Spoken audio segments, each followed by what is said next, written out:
Yes, we have a timing chain tensioner out of a 1982 Goldwing. Our primary chain tensioner.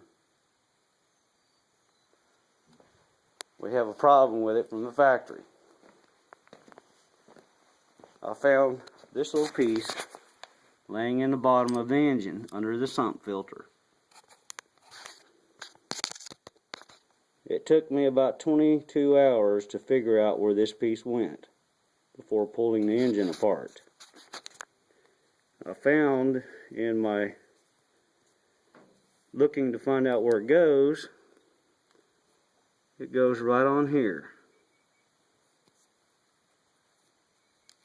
And what it does is this goes to your primary chain. In your case, you have to split the cases to get this out. And it keeps the chain tight on acceleration and so on and so forth.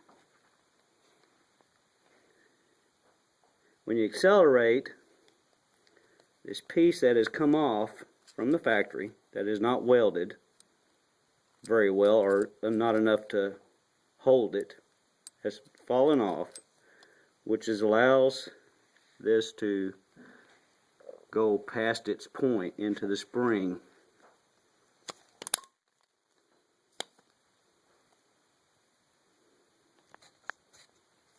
This piece is supposed to go on here to stop it on acceleration or rough idle from making a clunking noise into the spring. Yeah, I'm fixing to weld this piece on here the correct way. As you can see, their little robots did not weld it.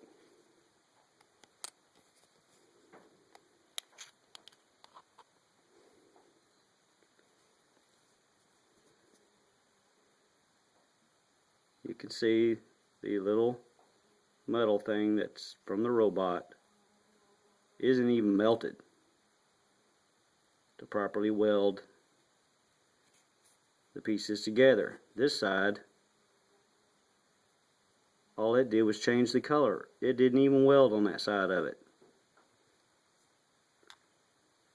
That little piece is still stuck on there.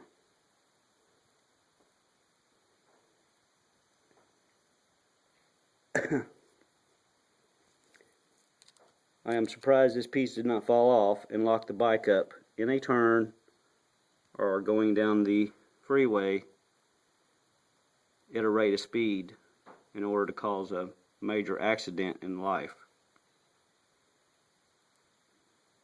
This is what you call not doing quality control on your parts to make sure that your little robots or your little guys are doing their job.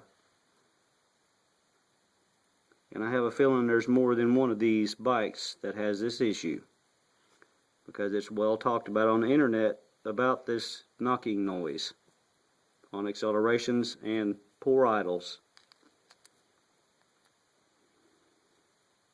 And that's what makes the noise, because it can protrude past its point into the spring.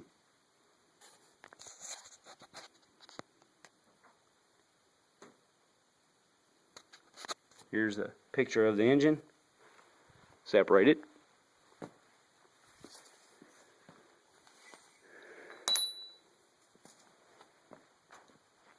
There's the primary chain right there.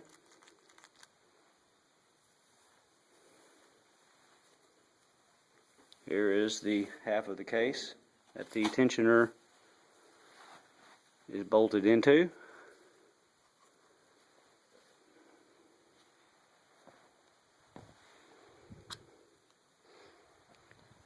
Which goes right here. And this piece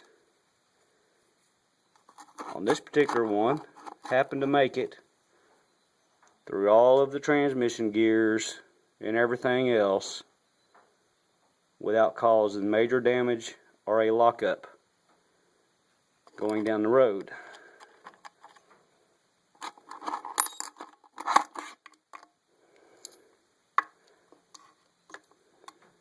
Only goes one way, which is that way. And you see how close it is to right there. And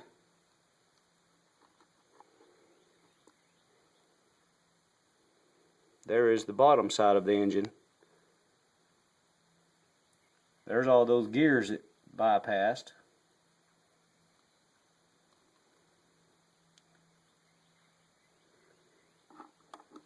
This is your oil pump drive chain and water pump. It also drives the water pump off the oil pump shaft. And I found this piece laying in the bottom underneath the sump filter.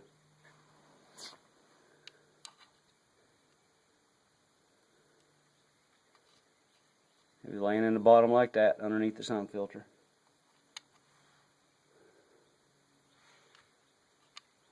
That's where the sump filter pushes into. You're supposed to clean this filter on a regular basis because it collects any trash and keeps it from going through the oil pump and trashing the motor. A lot of people ignore the fact that that filter needs to be cleaned. But this is the kind of stuff that you find when you pull that filter out and look in the bottom of the engine. Because you can get a flashlight and stick up in through the hole and you can investigate most all of the whole area in this half of the engine while looking in, which most of your trash and anything is going to be within the sump filter area, because that's where your regular oil flow is being sucked and pulled, so everything naturally goes to that place. This is one of the incidents since I was about 27 years of age. Maybe 20, well, it was 21, 1980s, when 1985, as a matter of fact, when the Evolution engine come out for the Harley Davidson. And this is the kinds of things the Japanese, when they took over Harley Davidson, they wanted to pay me big bucks to make sure this kind of stuff didn't happen, because I found two problems with the Evolution engines. One concerning the countershaft sprocket nut.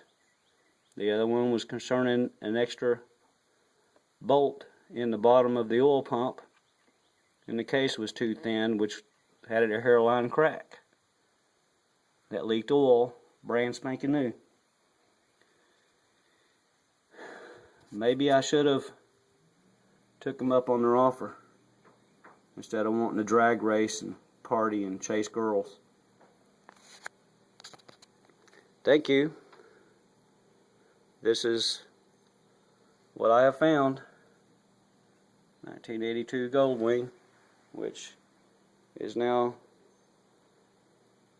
been turned into a trike, as you can see.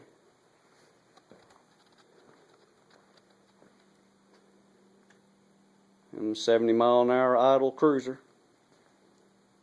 It gets it. We just had a little problem with a piece being found in the bottom of the engine. You see what it says? Made in USA. US and Japanese parts. So, I wonder if this was actually a defect here in the USA. Or did the Japs make that part? And our guys didn't inspect it before putting it in.